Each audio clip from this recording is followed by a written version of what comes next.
Okay. We announced this morning. Are you sure?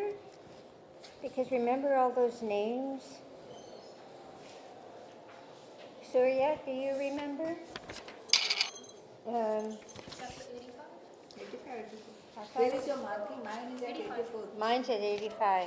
85, yes. 85. Okay. Yeah, the only reason I remember is I was looking before all these names. Last one was sacrificial. Yeah. Okay. Okay, I have put the wrong one. no problem. Hare Krishna. Hare Krishna.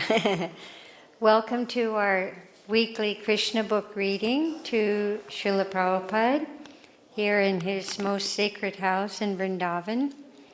And as always, before we begin, we'll offer our humble obeisances to Srila Prabhupada and to each other.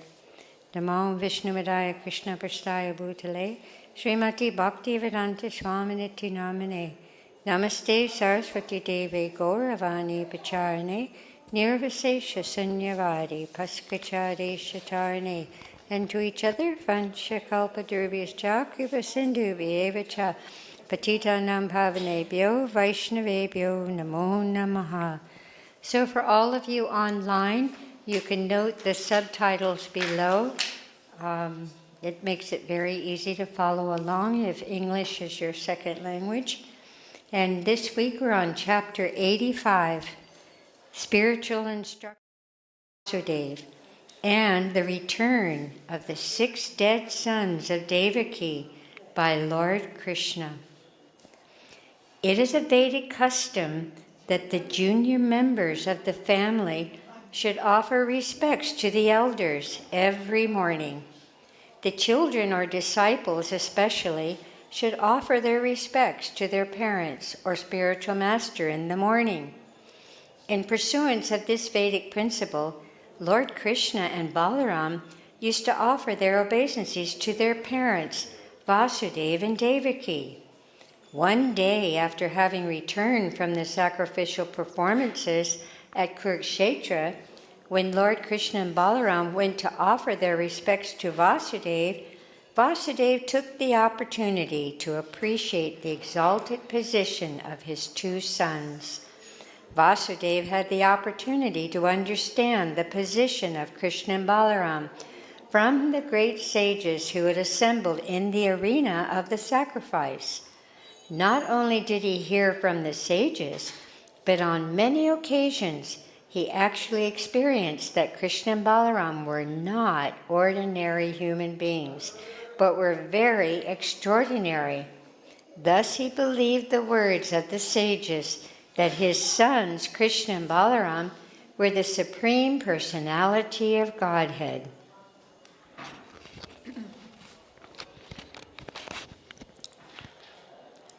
With firm faith in his sons, he addressed them thus, My dear Krishna, you are the Satchid Ananda Vigraha, Supreme Personality of Godhead, and my dear Balarama, you are Sankarshana, the master of all mystic powers. Therefore, I have now understood that you are eternal. Both of you are transcendental to these material manifestations and to its cause, the Supreme Person Mahavishnu. You are the original controller of all. You are the resting place of this cosmic manifestation. You are its creator and you are also its creative ingredients. You are the master of this cosmic manifestation, and actually, this manifestation is created for your pastimes only.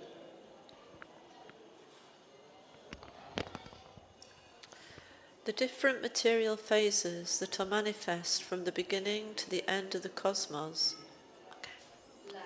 Okay. Under different formulas of time are also yourself, because you are both the cause and effect of this manifestation. The 2 features of this material world, the predominator and the predominated, are also you, and you are the supreme transcendental controller who stands above them.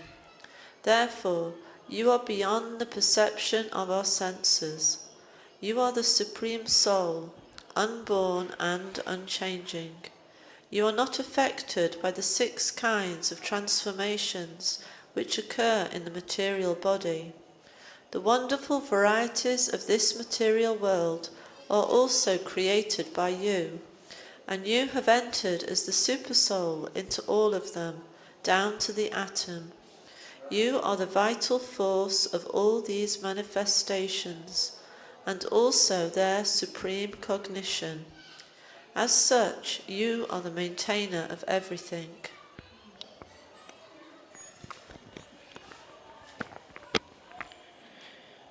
The vital force, the life principle in everything, and the creative force derived from it are not acting independently but are dependent upon you, the Supreme Person behind these forces. Without your will, they cannot work. Material energy has no cognizance. It cannot act independently without being agitated by you. Because the material nature is dependent upon you, the living entities can only attempt to act. But without your sanction and will, they cannot perform anything or achieve the results they desire.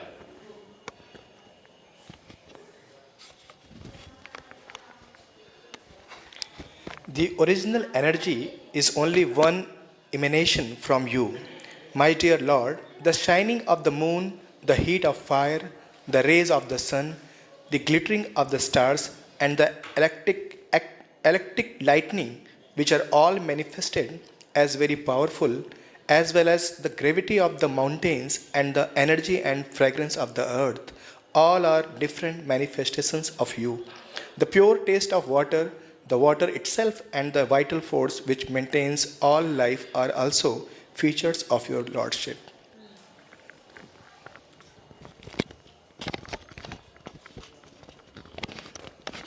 My dear Lord, although the forces of the senses, the mental power of thinking, willing, and feeling, and the strength, movement, and growth of the body appear to be performed by different movements of the airs within the body, they are all ultimately manifestations of your energy. The vast expanse of outer space rests in you. The vibration of the sky, its thunder, the supreme sound Omkar, and the arrangement of different words to distinguish one thing from another are all symbolic representations of you. The senses, the controllers of the senses, the demigods, and the acquisition of knowledge, which is the purpose of the senses, as well as the subject matter of knowledge, all are you. The resolution of intelligence and the sharp memory of the living entity are also you. You are the egoistic principle of ignorance, which is the cause of this material world. The egoistic principle of passion, which is the cause of the senses, and the egoistic principle of goodness, which is the origin of the different controlling deities of this material world. The illusory energy or Maya, which is the cause of the conditioned soul's perpetual transmigration from one form to another, is you. My dear Supreme Personality of Godhead, you are the original cause of all causes, exactly as the earth is the original cause of different kinds of trees, plants, and similar varieties of manifestations. As the earth is present in everything, so you are present throughout this material manifestation as the Supersoul. You are the supreme cause of all causes, the eternal principle. Everything, in fact, is a manifestation of your one energy. The 3 qualities of material nature, sattva, rajas, and tamas, and the result of their interaction are linked up with you by your agency of Yogamaya. They are supposed to be independent, but actually the total material energy rests upon you, the Supersoul.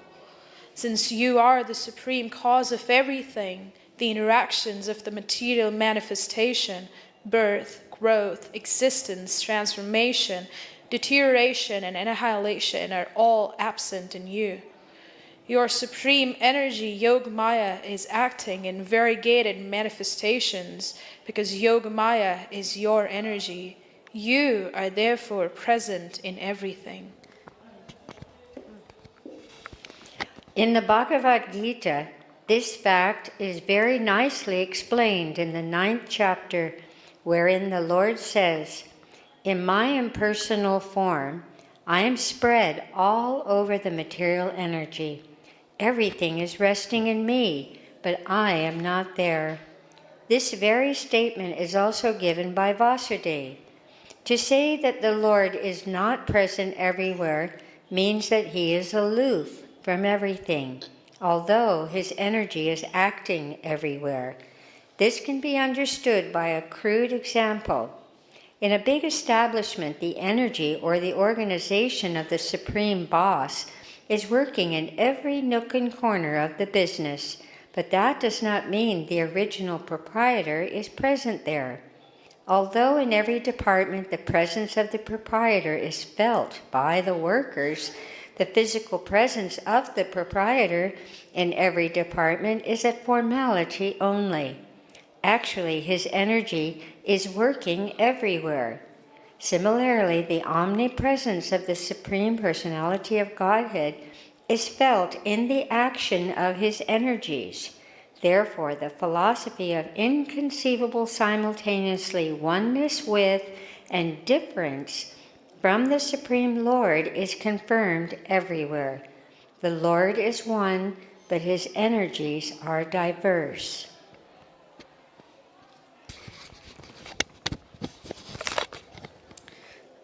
Vasudeva said, "This material world is like a great flowing river, and its waves are the three material modes of nature: goodness, passion, and ignorance. This material body, as well as the senses, the faculties of thinking, feeling, and willing, and the stages of distress, happiness, attachment, and lust, all are different products of these three qualities of nature. The foolish person who cannot realize your transcendental identity above all these material reactions continues in the entanglement of fruity activity and is subjected to the continuous process of birth and death without a chance of being freed."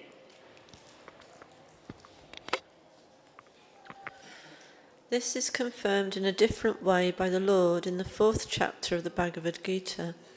There it is said that anyone who knows the appearance and activities of the Lord, Krsna, is freed from the clutches of material nature and goes back home, back to Godhead. Therefore, Krishna's transcendental name, form, activities, and qualities are not products of this material nature. Okay.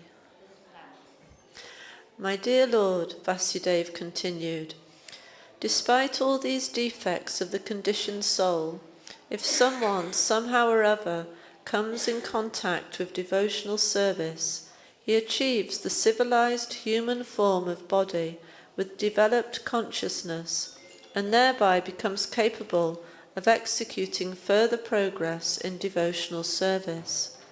And yet, illusioned by the external energy, people generally do not utilize this advantage of the human form of life. Thus they miss the chance of eternal freedom and unnecessarily spoil the progress they have made after thousands of births.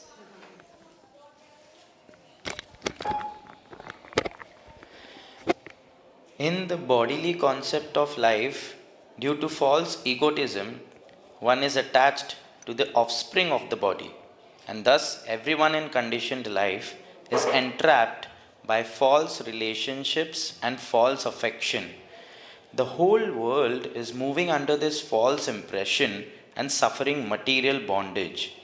I know that neither of you is my son. Both of you are the original chief and progenitor, the personality of Godhead, the Purusha with Pradhana. But you have appeared on the surface of this globe to minimize the burden of the world by killing the Kshatriya kings who are unnecessarily increasing their military strength. You have already informed me about this in the past. My dear Lord, you are the shelter of the surrendered souls, the supreme well-wisher of the meek and humble.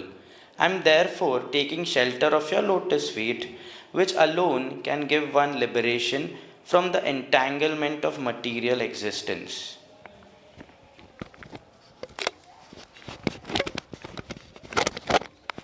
For a long time, I have simply considered this body to be myself. And although you are the Supreme Personality of Godhead, I have considered you my son. My dear Lord, at the very moment when you first appeared in Kansa's prison house, you informed me that you were the Supreme Personality of Godhead and that you have descended for the protection of the principles of religion as well as the destruction of the unfaithful. Although unborn, you descend in every millennium to execute your mission. My dear Lord, as in the sky there are many forms appearing and disappearing, you are also appear in many eternal forms and then disappear. Who therefore can understand your pastime or the mystery of your appearance and disappearance? Your only business should be to glorify your supreme greatness.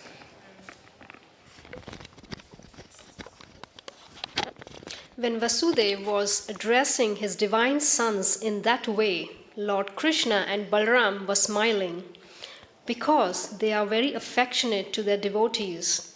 They accepted all the appreciation of Vasudeva with a kindly, smiling attitude. Krishna then confirmed all of Vasudeva's statements as follows. My dear father, whatever you may say, we are after all your sons.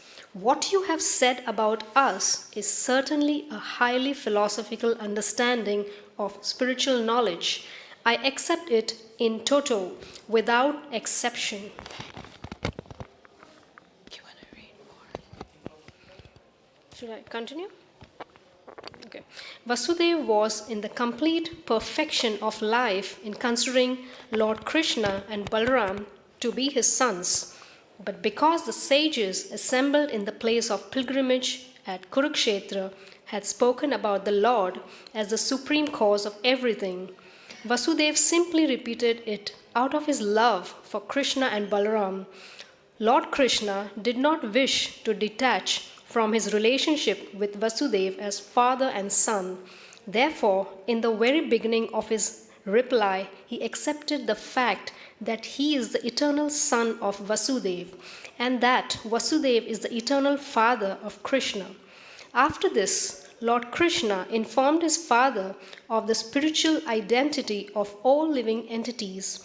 He continued, My dear father, everyone and everything, including me and my brother Balram, as well as all the inhabitants of the city of Dwarka and the whole cosmic manifestation are exactly as you have already explained, but all of us are also qualitatively one. Lord Krishna intended for Vasudeva to see everything with the vision of a Mahabhagavat, a first-class devotee, who sees that all living entities are part and parcel of the Supreme Lord, and that the Supreme Lord is situated in everyone's heart. In fact, every living entity has a spiritual identity, but in contact with material existence, he becomes influenced by the material modes of nature. He becomes covered by the concept of bodily life, forgetting that his spirit soul is of the same quality as the Supreme Personality of Godhead. One mistakenly considers one individual to be different from another simply because of their material bodily coverings. Because of differences between bodies, the spirit soul appears before us differently. Lord Krishna then gave a nice example in terms of the 5 material elements.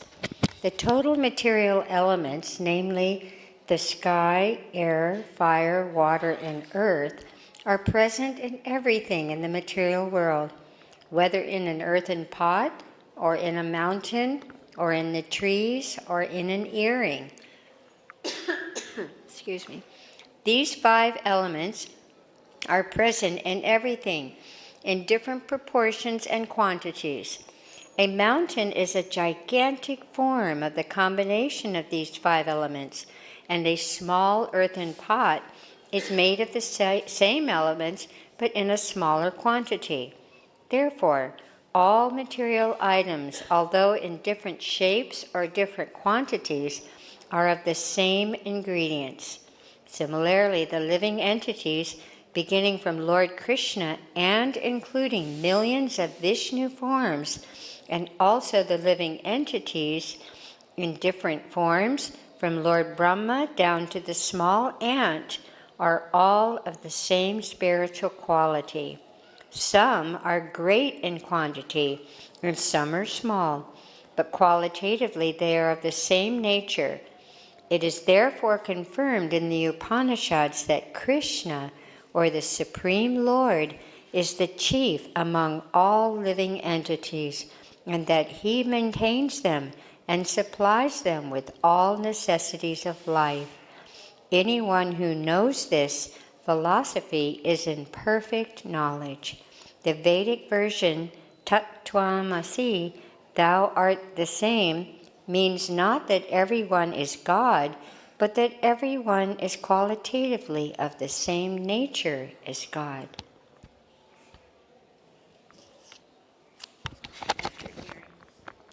After hearing Krishna speak the entire philosophy of spiritual life in an abbreviated summation, Vasudeva was exceedingly pleased with his son. Being thus elated, he could not speak but remained silent.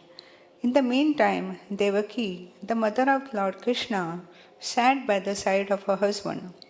Previously, she had heard that Krishna and Balarama were so kind to their teacher that they had brought back the teacher's dead son from the clutches of the superintendent of death, Yamaraja. Since she had heard of this incident, she had also been thinking of her own sons who were killed by Kansa, and while remembering them, she was overwhelmed with grief.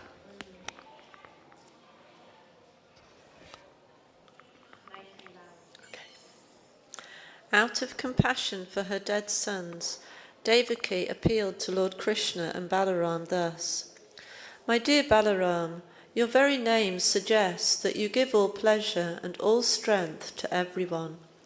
Your unlimited potency is beyond the reach of our minds and words. And my dear Krishna, you are the master of all mystic yogis. I know that you are the master of the Prajapatis, like Brahma and his assistants. And you are the original personality of Godhead, Narayan. I also know for certain that you have descended to annihilate all kinds of miscreants who have been misled in the course of time.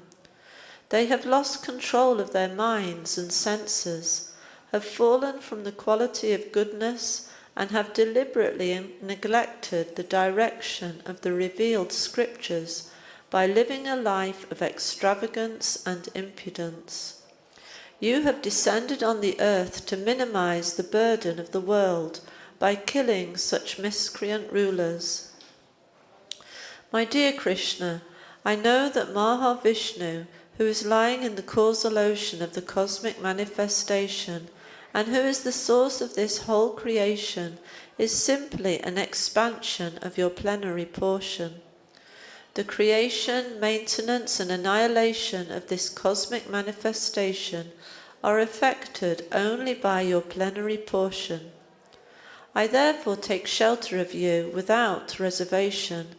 I have heard that when you wanted to reward your teacher, Sandipani Muni, and he asked you to bring back his dead son, you and Balaram immediately brought him from the custody of Yamaraj, although he had been dead for a very long time. By this act, I understand you to be the Supreme Master of all mystic yogis. I therefore ask you to fulfill my desire in the same way. In other words, I am asking you to bring back all my sons who were killed by Kamsa. Upon your bringing them back, my heart will be content, and it will be a great pleasure for me just to see them once.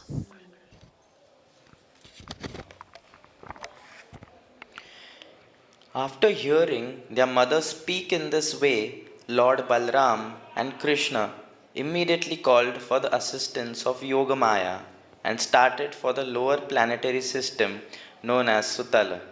Formerly, in his incarnation of Vamana, the Supreme Personality of Godhead had been satisfied by the king of the demons, Bali Maharaj, who donated to him everything he had.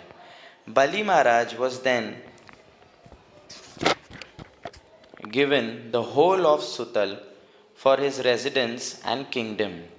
Now, when this great devotee, Bali Maharaj, saw that Lord Balram and Krishna had come to his planet, he immediately merged in an ocean of happiness. As soon as he saw Lord Krishna and Balram in his presence, he and all his family members stood up from their seats and bowed down at the lotus feet of the lords. Bali Maharaj offered Lord Krishna and Balram the best seat he had in his possession, and when both lords were seated comfortably, he began to wash their lotus feet. He then sprinkled the water on his head and on the heads of his family members. The water used to wash the lotus feet of Krishna and Balaram can purify even the greatest demigods, such as Lord Brahma.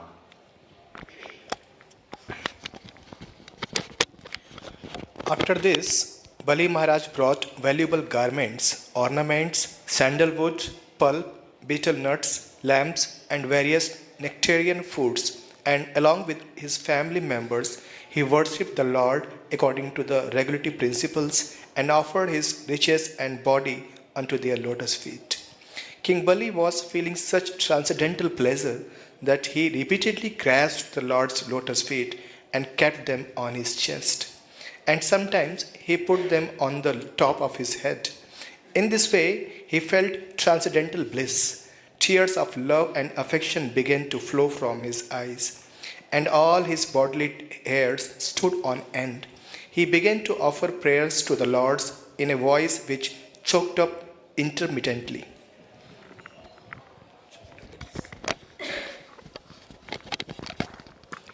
My Lord Balram, you are the original Anantadev. You are so great that Anantadev, Shesha, and other transcendental forms have originally emanated from you. And you, Lord Krishna, are the original personality of Godhead, with an eternal form that is all blissful and full of complete knowledge. You are the creator of the whole world. You are the original initiator and propounder of the systems of Jnana Yoga and Bhakti Yoga. You are the Supreme Brahman, the original personality of Godhead.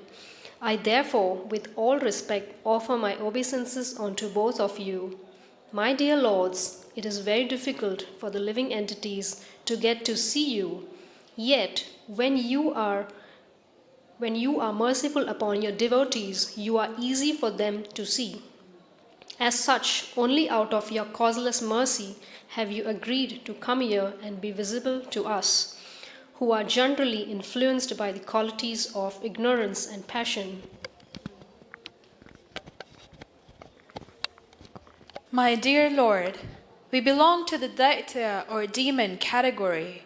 The demons are demoniac persons, the Gandharvas, the Siddhas, the Vidyadhars, the Charnas, the Yakshas, the Rakshasas, the Pishachas, the ghosts, and the hobgoblins are by nature incapable of worshipping you or becoming your devotees. Instead of becoming your devotees, they are simply impediments on the path of devotion. But you are the Supreme Personality of Godhead, representing all the Vedas, and are situated in the mode of uncontaminated goodness. Your position is always transcendental. For this reason, some of us, although born of the modes of passion and ignorance, have taken shelter of your lotus feet and have become devotees. Some of us are actually pure devotees, and some of us have taken shelter of your lotus feet because we desire to gain something from devotion.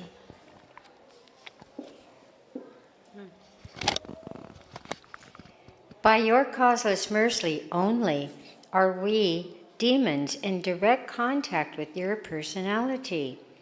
This contact is not possible even for the great demigods. No one knows how you act through your Yogamaya potency. Even demigods cannot calculate the expanse of the activities of your internal potency. So how is it possible for us to know it? I therefore place my humble prayers before you. Please be kind to me, who am fully surrendered unto you, and favor me with your causeless mercy, so that I may simply remember your lotus feet, birth after birth. My only ambition is that I may live alone, just like the Paramahamsas, who travel alone here and there in great peace of mind, depending simply upon your lotus feet. I also desire that if I have to associate with anyone, I may associate only with your pure devotees and no one else. For your pure devotees are always well-wishers of all living entities. My dear Lord, you are the Supreme Master and Director of the whole world. Please, therefore, engage me in your service and let me thus become free from all material contaminations. You can purify me in that way, because if someone engages himself in the loving service of your Lordship, he is immediately freed from all kinds of regulative principles enjoined in the Vedas. Okay.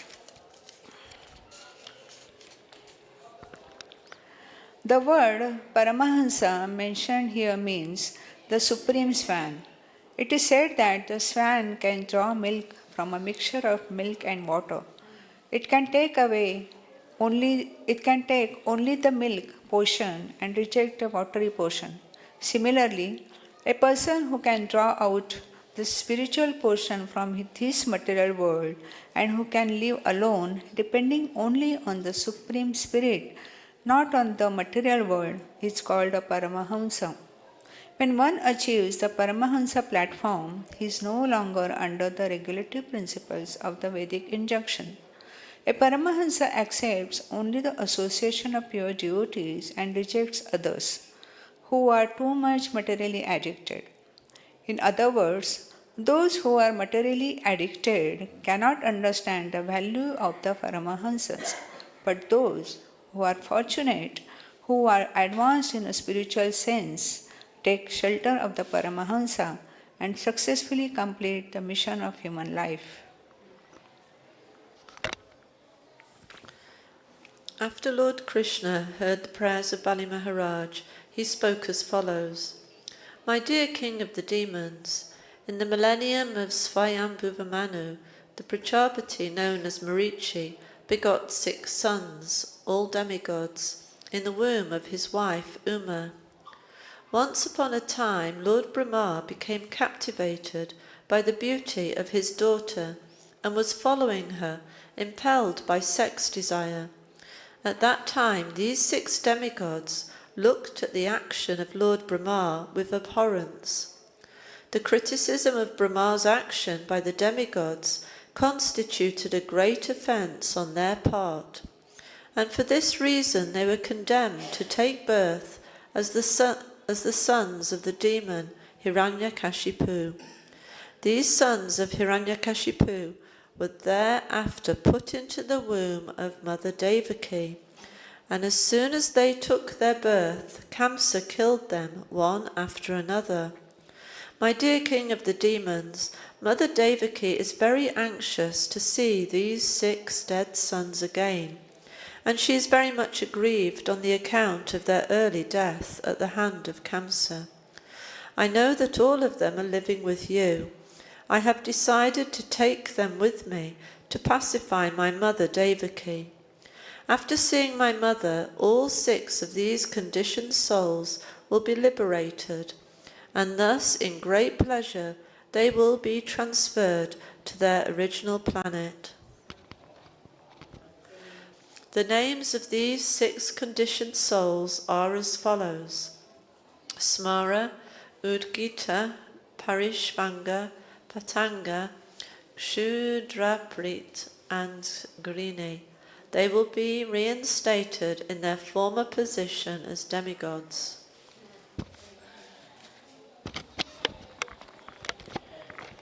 After thus informing the king of the demons, Krishna stopped speaking, and Bali Maharaj understood the Lord's purpose. He duly worshipped the Lord, and thereafter Lord Krishna and Lord Balram took away the 6 conditioned souls and returned to the city of Dwarka, where Lord Krishna presented them as little babies before his mother Devaki.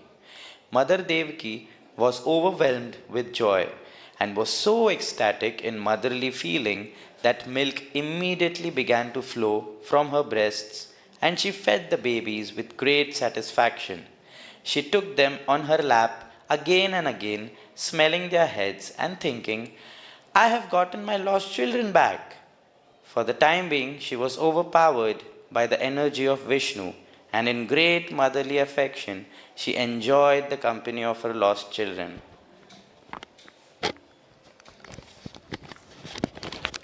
The milk from the breast of Devaki was transcendental nectar, because the same milk had been sucked by Lord Krishna.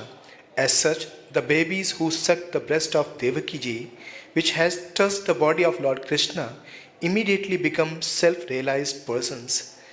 The babies therefore began to offer their obeisances unto Lord Krishna, Balram, their father Vasudeva, and their mother Devaki. After this, they were immediately transferred to their respective heavenly planets. Should I continue? Oh, thank you, ma'am.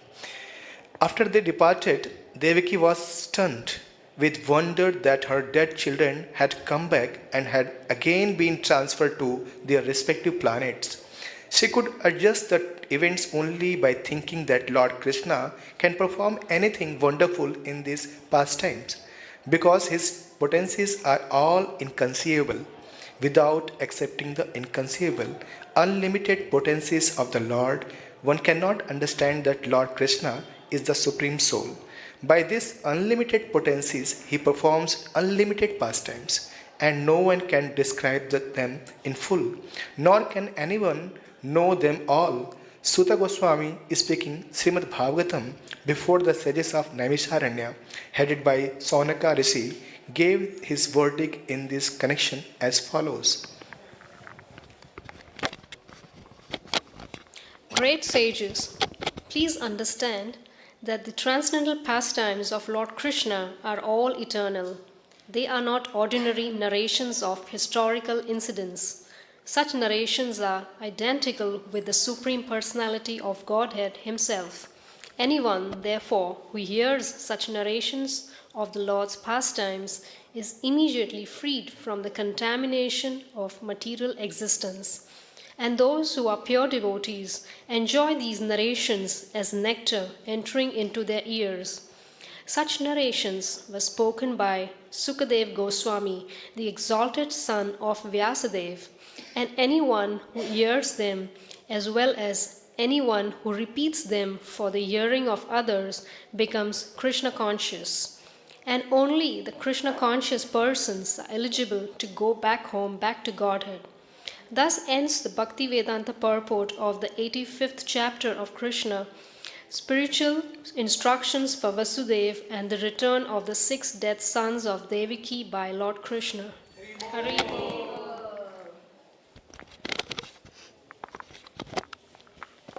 Chapter 86. Subhadra and Lord Krishna is visiting Shrutadev and Bahulashva. Excuse me. After hearing of the incidents described in the last chapter, King Parikshit became more inquisitive to hear about Krishna and his pastimes, and thus he inquired from Shukadev Goswami how his grandmother Subhadra was kidnapped by his grandfather Arjun at the instigation of Lord Krishna. King Parikshit was very eager to learn how his grandfather kidnapped and married his grandmother. Thus, Shukadev Goswami began to narrate the story as follows. Once upon a time, King Parikshit's grandfather, Arjun, the great hero, was visiting several holy places of pilgrimage. And while thus traveling all over, he happened to come to Prabhas Kshetra. In Prabhas Kshetra, he heard the news that Lord Balaram was negotiating the marriage of Subhadra, the daughter of Arjuna's maternal uncle, Vasudeva.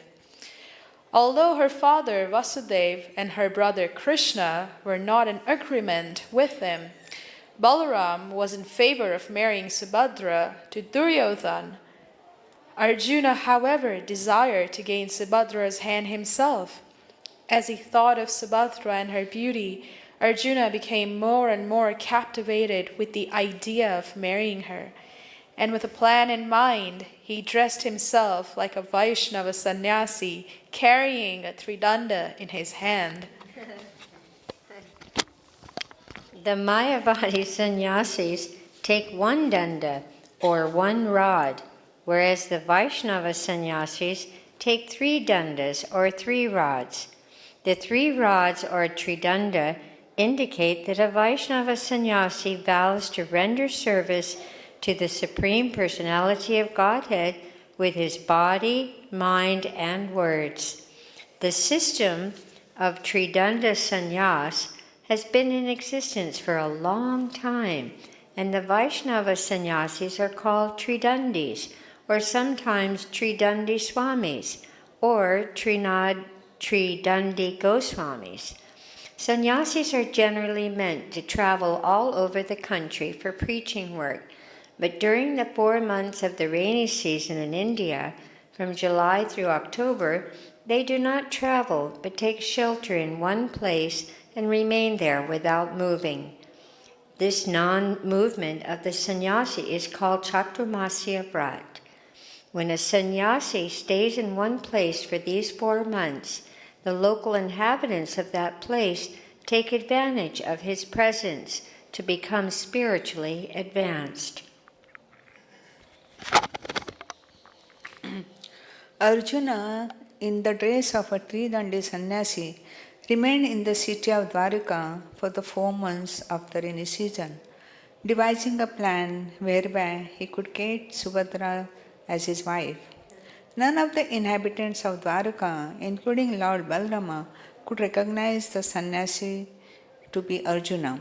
Therefore, all of them offered their respects and obeisances to the sannyasi without knowing the actual situation.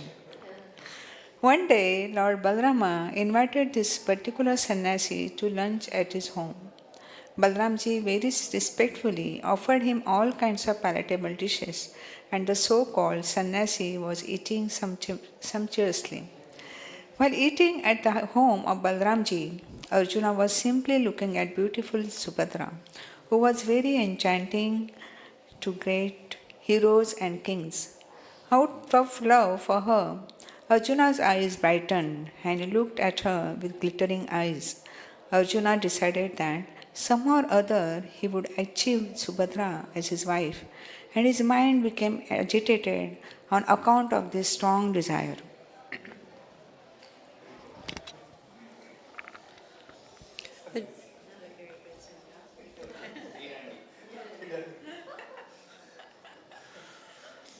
Arjuna, the grandfather of Maharaj Parikshit, was himself extraordinarily beautiful, and his bodily structure was very attractive to Subhadra, who decided within her mind that she would accept only Arjuna as her husband. As a simple girl, she was smiling with great pleasure, looking at Arjuna. Thus Arjuna also became more and more attracted by her. In this way, Subhadra dedicated herself to Arjuna, and he resolved to marry her by any means. He then became absorbed 24 hours a day in thought of how he could get Subhadra as his wife. He was afflicted with the thought of getting Subhadra and had not a moment's peace of mind. Once upon a time, Subhadra, seated on a chariot, came out of the palace fort to see the gods in the temple. Arjuna took this opportunity, and with the permission of Vasudeva and Devaki, he kidnapped her.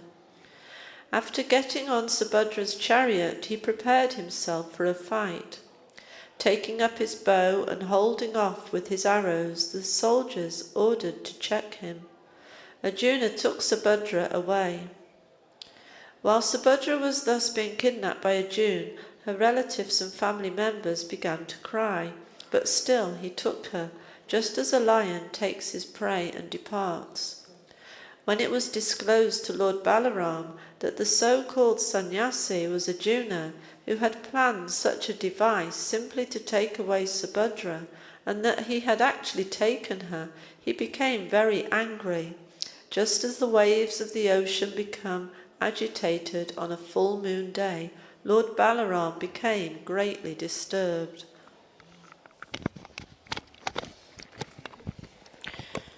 Lord Krishna was in favor of Arjun. Therefore, along with other members of the family, he tried to pacify Balram by falling at his feet and begging him to pardon Arjuna. Krishna convinced Lord Balram that Subhadra was attached to Arjuna, and thus Balram became pleased to know that she wanted Arjuna as her husband. The matter was settled, and to please the newly married couple, Lord Balram arranged to send a dowry consisting of an abundance of riches, including elephants, chariots, horses, manservants, and maidservants. Maharaj Parikshit was very eager to hear more about Krishna, and so, after finishing the narration of Arjuna's kidnapping Subhadra, Shukadev Goswami began to narrate another story as follows. There was a householder Brahmana in the city of Mithila, the capital of the kingdom of Videha. This Brahmana, whose name was Shrutadeva, was a great devotee of Lord Krishna. Because he was fully Krishna conscious and always engaged in the service of the Lord, he was completely peaceful in mind and detached from all material attraction. He was very learned and had no desire other than to be fully situated in Krishna consciousness. Although in the order of householder life, he never took great pains to earn anything for his livelihood, he was satisfied with whatever he could achieve without much endeavor. And somehow or other, he lived in that way. Every day he would get the necessities of life in just the quantity required and not more. That was his destiny. The Brahmana had no desire to get more than what he needed, and thus he was peacefully executing the regulative principles of a Brahmana's life as enjoined in the revealed scriptures. Fortunately, the king of Mithila was as good as a devotee as the Brahmana. The name of this famous king was Bahulasava. He was very well established in reputation as a good king, and he was not at all ambitious to extend his kingdom. For the sake of sense gratification, as such, both the Brahmana and the king Bahulasava remained pure devotees of Lord Krishna in Mithila. Since Lord Krishna was very merciful toward these two devotees, King Bahulasava and Brahmana Srutadeva, he only one day asked his driver Daruka to take his chariot into the capital city of Mithila. Lord Krishna was accompanied by the great sages Narada, Vamadeva, Atri, Vyasadeva, Parasurama, Asita, Aruni, Sukadeva, Brihaspati, Kanva, Maitreya, Chanavana, and others. Lord Krishna and the sages passed through many villages and towns, and everywhere the citizens would receive them with great respect and offer them articles in worship. To the citizens who came to see the Lord and all the assembled sages, it seemed as though the sun were present along with the various satellite planets.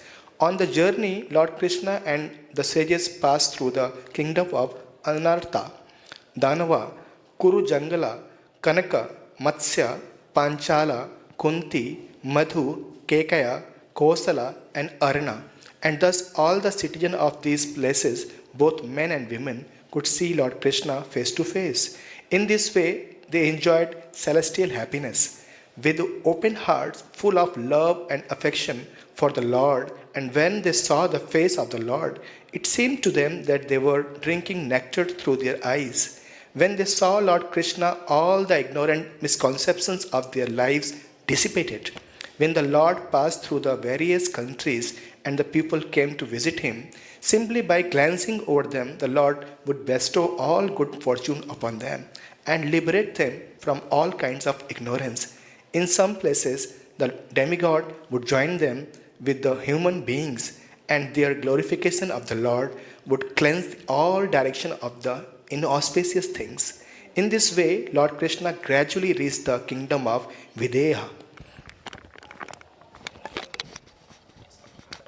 When the citizens received the news of the Lord's arrival, they all felt unlimited happiness and came to welcome him, taking gifts in their hands to offer. As soon as they saw Lord Krishna, their hearts immediately blossomed in transcendental bliss, just like lotus flowers upon the rising of the sun. Previously, they had simply heard the names of the great sages, but had never seen them. Now, by the mercy of Lord Krishna, they had the opportunity of seeing both the great sages and the Lord himself.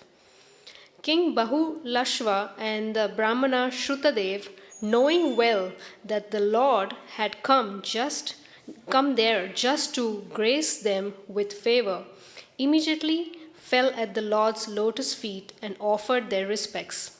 With folded hands, the king and the Brahmana each simultaneously invited Lord Krishna and all the sages to his home. In order to please both of them, Lord Krishna expanded himself into two and went to the houses of each one of them. Yet neither the king nor the Brahmana could understand that the Lord had gone to the house of the other. Both thought that the Lord had gone only to his own house, that he and his companies were present in both houses. That he and his companions were present in both houses, although both the Brahmana and the king thought he was present in one house only, is another opulence of the Supreme Personality of Godhead. This opulence is described in the revealed scriptures as Vaibhav Prakasha. When Lord Krishna married 16,000 wives, he expanded himself into 16,000 forms, each one of them as powerful as he himself. Similarly, in Vrindavan, when Brahma stole Krishna's calves and cowherd boys, Krishna expanded himself into many new calves and boys. Bahulashva, the king of Videha, was very intelligent and was a perfect gentleman. He was astonished that so many great sages, along with the Supreme Personality of Godhead, were personally present in his home. He knew perfectly well that conditioned souls engaged in worldly affairs cannot be 100% pure, whereas the Supreme Personality of Godhead and his pure devotees are always transcendental to worldly contamination. Therefore, when he found that the Supreme Personality of Godhead, Krishna, and all the great sages were at his home, he was astonished, and he began to thank Lord Krishna for his causeless mercy.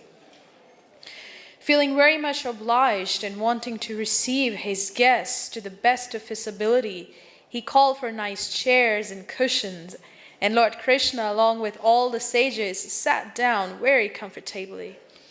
At that time, King Bahulash's mind was very restless, not because of any problems, but because of great ecstasy of love and devotion. His heart was filled with love and affection for the Lord and his associates, and his eyes were filled with tears of ecstasy. He washed the feet of his divine guests, and afterward he and his family members sprinkled the water on their heads. After this, he offered the guests nice flower garlands, sandalwood pulp, incense, new garments, ornaments, lambs, cows, and bulls. In a manner just befitting his royal position, he worshipped each of them in this way. When all had been fed sumptuously and were sitting very comfortably, Bahulashra came before Lord Krishna and caught his lotus feet. He placed them on his lap, and while massaging the feet with his hands, began to speak about the glories of the Lord in a sweet voice.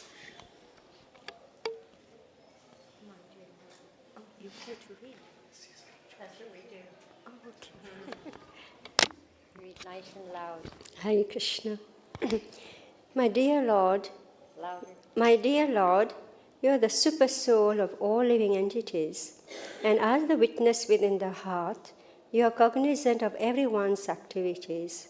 Thus, we are duty bound to always think of your lotus feet, so that we can remain in a secure position and not deviate from your eternal service.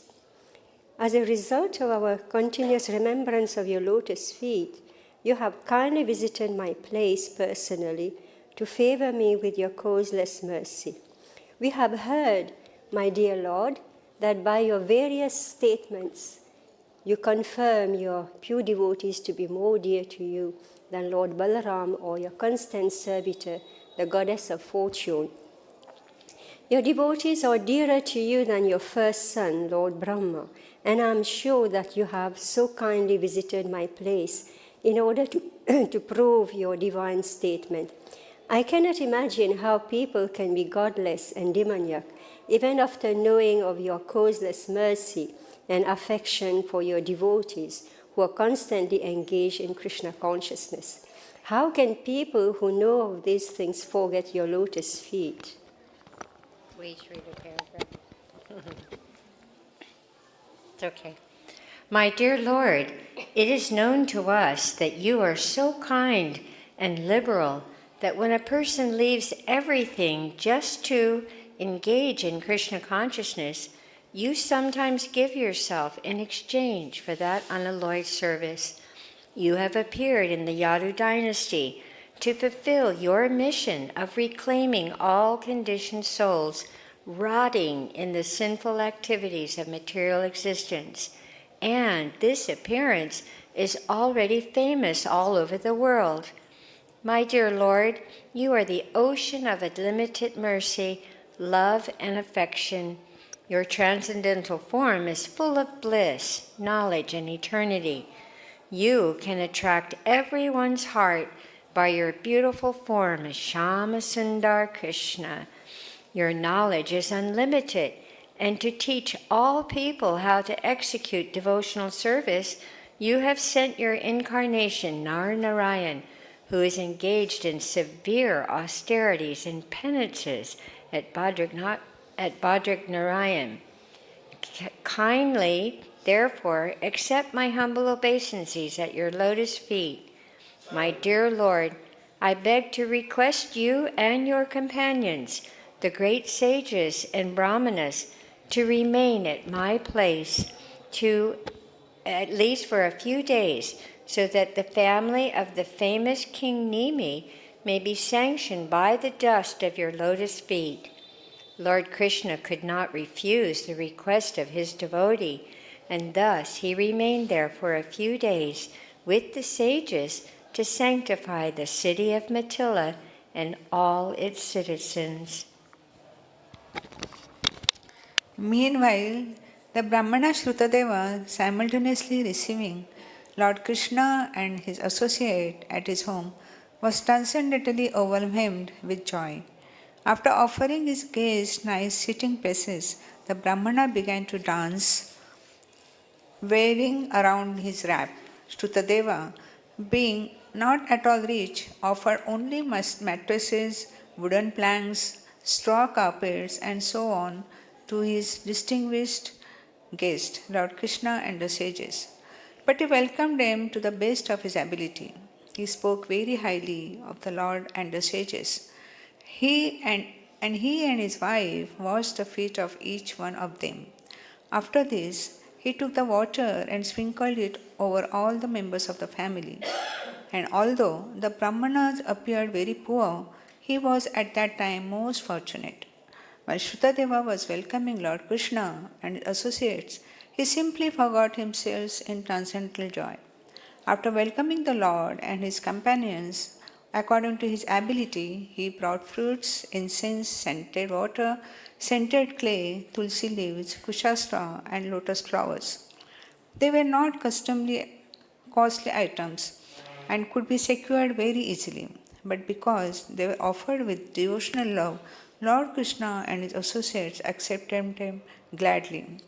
The Brahmana's wife cooked simple food like rice and dal, and Lord Krishna and his followers were very much pleased to accept them because they were offered in devotional love.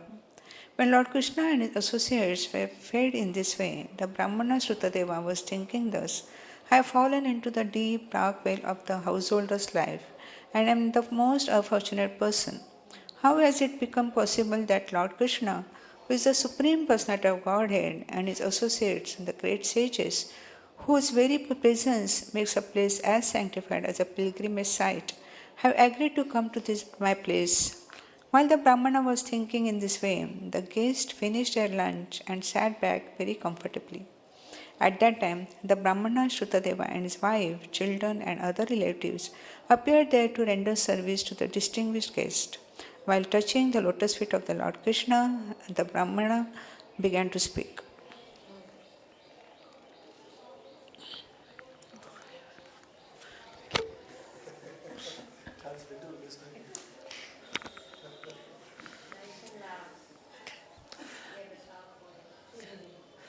My dear Lord, he said, you are the Supreme Person, Purushottama, transcendently situated beyond the manifested and unmanifested material creation.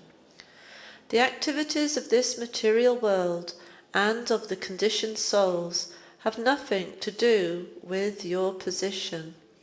We can appreciate that not only today have you given me your audience, but you are associating with all the living entities as Paramatma since the beginning of creation. This statement by the Brahman is very instructive. It is a fact that the Supreme Lord, the Personality of Godhead, in his Paramatma feature, enters the creation of this material world as Mahavishnu, Garbhodakshayi Vishnu and Kshoradokshayi Vishnu, and in a very friendly attitude the Lord sits along with the conditioned soul in the body. Therefore, every living entity has the Lord with him from the very beginning, but due to his mistaken consciousness of life, the living entity cannot understand this. When his consciousness, however, is changed into Krishna consciousness, he can immediately understand how Krishna is trying to assist the conditioned souls to get out of the material entanglement.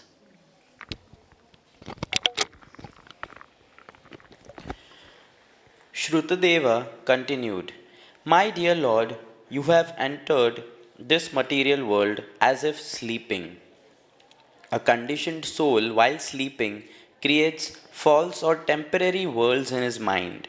He becomes busy in many illusory activities, sometimes becoming a king, sometimes being murdered, or sometimes going to an unknown city, and all these are simply temporary affairs. Similarly, your Lordship, apparently also in a sleeping condition, enters this material world to create a temporary manifestation, not for your personal necessities, but for the conditioned soul who wants to imitate your Lordship as enjoyer. The conditioned soul's enjoyment in the material world is temporary and illusory, and yet the conditioned soul is by himself unable to create such a temporary situation for his illusory enjoyment. To fulfill his desires, although they are temporary and illusory, you enter this temporary manifestation to help him.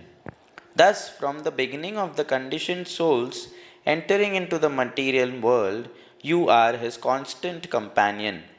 When, therefore, the conditioned soul comes in contact with a pure devotee and takes to devotional service, beginning with the process of hearing your transcendental pastimes, glorifying your transcendental activities, worshipping your eternal form in the temple, offering prayers to you, and engaging in discussion to understand your transcendental position, he gradually becomes freed from the contamination of material existence. And as his heart becomes cleansed of all material dust, you gradually become visible there. Although you are constantly with the conditioned soul, only when he becomes purified by devotional service do you become revealed to him. Others who are bewildered by fruitive activities, either by Vedic injunction or by customary dealings, and who do not take to devotional service, are captivated by the external happiness of the bodily concept of life. You are not revealed to such persons. Rather, you remain far, far away from them. But for one who engages in your devotional service and purifies his heart by constant chanting of your holy name, you are very easily understood as his eternal, constant companion.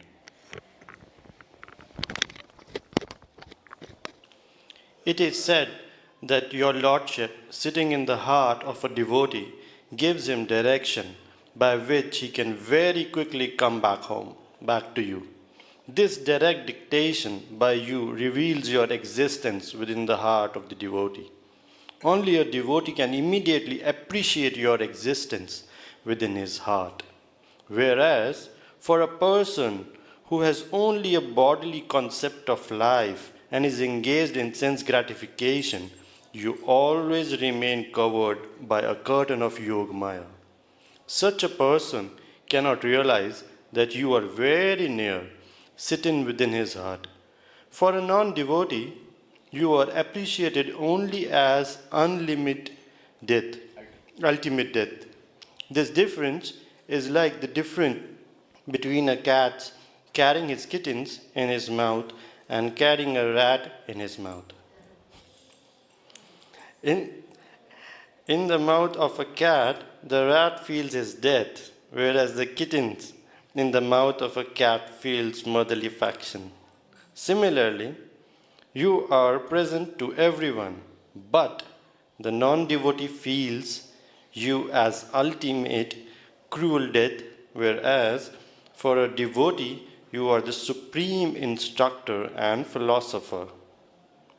The atheist, therefore, understands the presence of God as death, but the devotee understands the presence of God always within his heart, takes dictation from you, and lives transcendently, unaffected by the contamination of the material world. I have to read a little faster because I'm late to finish this chapter and not stop. You are the supreme controller and superintendent of material nature's activities. The atheistic class of men simply observe the activities of material nature but cannot find you as original background.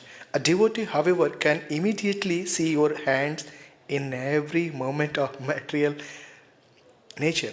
The curtain of Yogamaya cannot cover the eyes of devotees of your lordship, but it can cover the eyes of non-devotee. The non-devotee is unable to see you face to face, just as a person whose eyes are blocked by the covering of a cloud cannot see the sun. Although persons flying above the cloud can see the sunshine brilliantly, as it is, my dear Lord, I offer my respectful obeisances unto you. My dear self-effulgence Lord, I am your eternal servitor. Therefore, kindly order me, what can I do for you? The conditioned soul feels the pangs of material contamination as the threefold miseries as long as you are not visible to him. As soon as you are the visible by development of Krishna consciousness, all miseries of material existence are simultaneously vanquished. The Supreme Personality of Godhead, Krishna, is naturally very affectionately inclined to his devotees.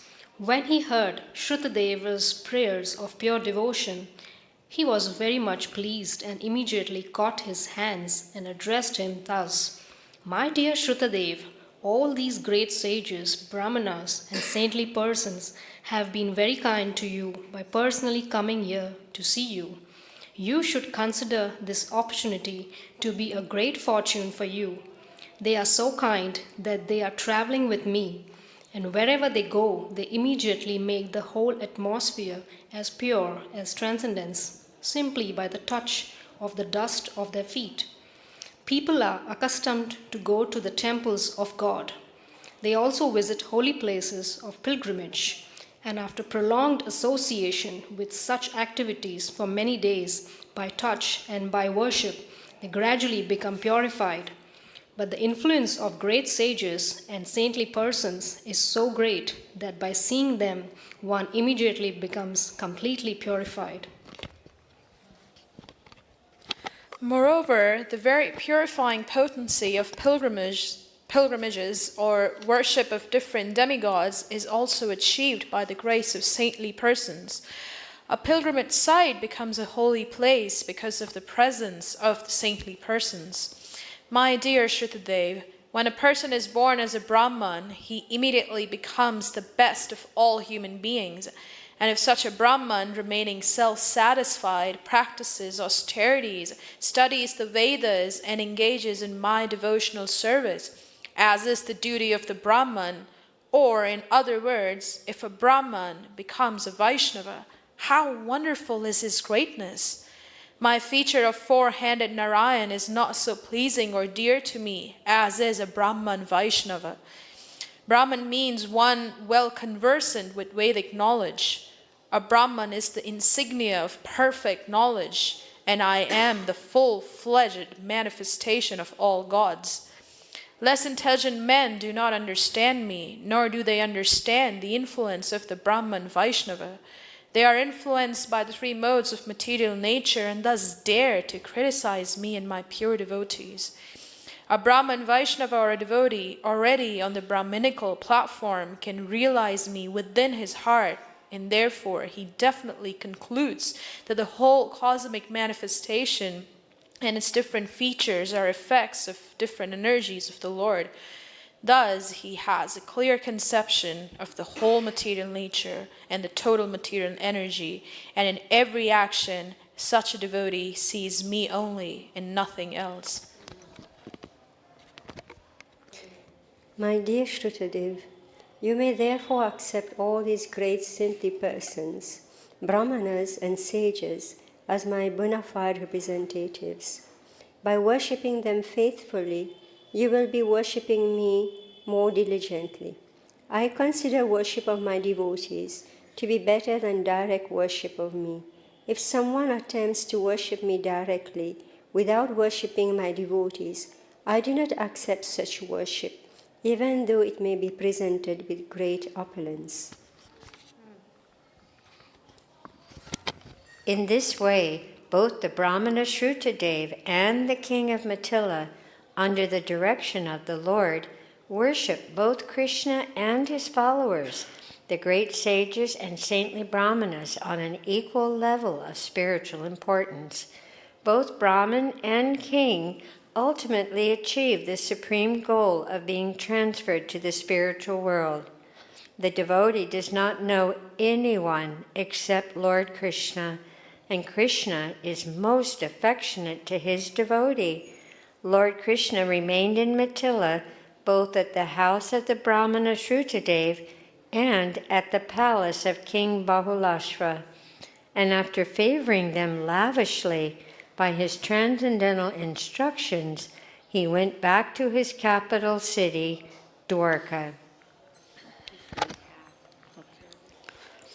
The instructions we receive from this incident is that King Bahulashva and Shrutadeva, the Brahmana, were accepted by the Lord on the same level because both were pure devotees. This is really qualification for being recognized by the Supreme Personality of Godhead. Because it has become the fashion of this age to be falsely proud of having taken birth in the family of a Kshatriya or a Brahmana, We see persons without any qualification other than birth claiming to be a Brahmana or Kshatriya or Vaishya. But as stated in the scripture, Kalo Shudra Sambhavaha. In this age of Kali, everyone is born Shudra.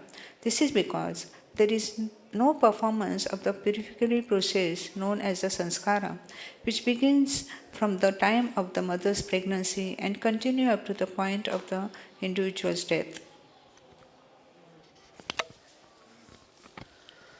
No one can be classified as a member of a particular caste, especially of a higher caste, Brahmana, Kshatriya or Vaishya, simply by birthright.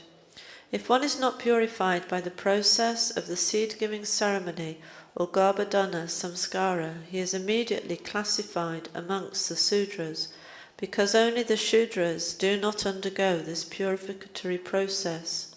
Sex life without the purificatory process of Krishna consciousness is merely the seed-giving process of the Shudras or the animals. Krishna consciousness is therefore the best process of purification. By this process, everyone can come to the platform of a Vaishnav, which includes having all the qualifications of a Brahmana. The Vaishnavas are trained to become freed from the 4 kinds of sinful activities: illicit sex, indulgence in intoxicants, gambling, and eating animal foods. One cannot be on the Brahminical platform without having these preliminary qualifications, and without becoming a qualified Brahmana, one cannot become a pure devotee. Thus ends the Bhaktivedanta purport of the 86th chapter of Krishna, the kidnapping of Subhadra and Lord Krishna's visiting Shrutadev and Balulashva. Haribol. So that concludes our hour and 15 minutes this Sunday of reading Krishna books. Srila Prabhupada, we're so grateful that you allow us to come and read to you. Please accept our humble obeisances and let us offer our obeisances to each other. Namo Vishnumadaya Krishna Prastaya Bhutale Srimati Bhaktivedanta Swaminiti Namane Namaste Saraswati Devi Gauravani Pacharane Nirvasesha Sunyavadi Paskachade Shatarne, and to each other, Vanchakalpatrubhyascha Kripa Sindhu Bhyevacha Patita Nam Pavanebhyo Vaishnavebhyo Namo Namaha. Jai Srila Prabhupada, Jai Krishna Book, Shri Gauda Bhaktivinoda. So you can go up to the conference.